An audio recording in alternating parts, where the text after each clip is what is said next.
Halo semuanya, kenalin aku Diva Latifah dengan NIP akhir 042, mahasiswa Ilmu Komunikasi Universitas Mula Warman.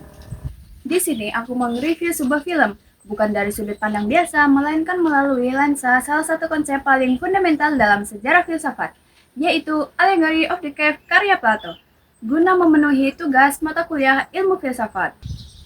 Di sini aku memilih film Uprising untuk dibedah, yaitu sebuah film dengan berlatar pada masa dinasti Joseon di Korea. Dari film ini kita itu bisa tahu bahwa film ini itu bisa dilihat melalui lensa Allegory of the Cave karya Plato. Tapi sebelum itu aku mau jelasin ulang nih, apa sih Allegory of the Cave itu? Allegory of the Cave atau alegori gua menceritakan tentang sekelompok tahanan yang sejak lahir dirantai menghadap dinding gua tanpa bisa menoleh kemanapun.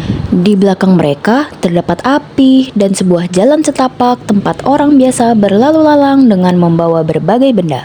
Nah, karena mereka hanya bisa menghadap dinding tanpa bisa menoleh, mereka menganggap bayangan itulah satu-satunya realitas yang mereka ketahui. Di sini aku akan meringkasnya menjadi 4 poin penting. Di film ini ada dua tokoh utama, Chon-young sebagai budak dan Jong-ryo sebagai bangsawan.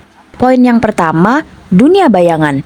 Gua dalam film ini adalah status sosial dinasti Joseon yang kaku. Chon-young sebagai budak dan Jong-ryo sebagai bangsawan. Mereka terikat oleh rantai takdir yang ditentukan oleh status sosial mereka sejak lahir.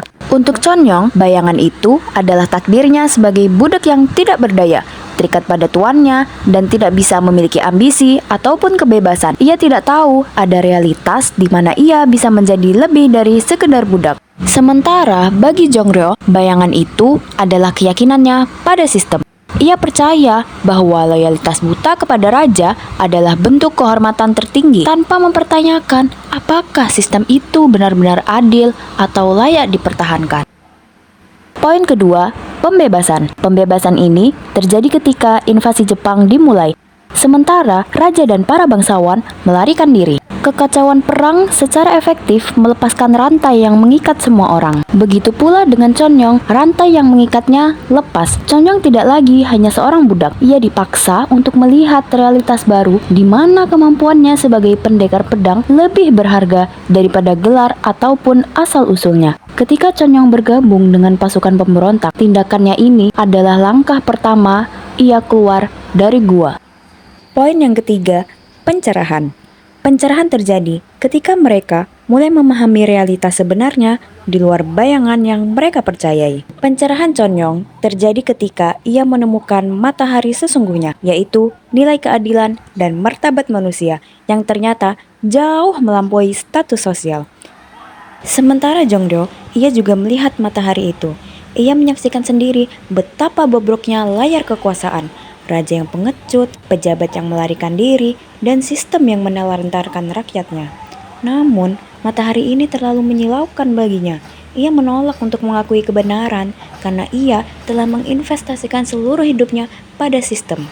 Poin yang terakhir, ketika Chon-young kembali ke gua. Hal ini terjadi pada puncak film ketika kedua sahabat itu bertemu kembali. Chon-young yang sudah tercerahkan kembali ke Jong-ryo yang masih berada di dalam gua mentalnya.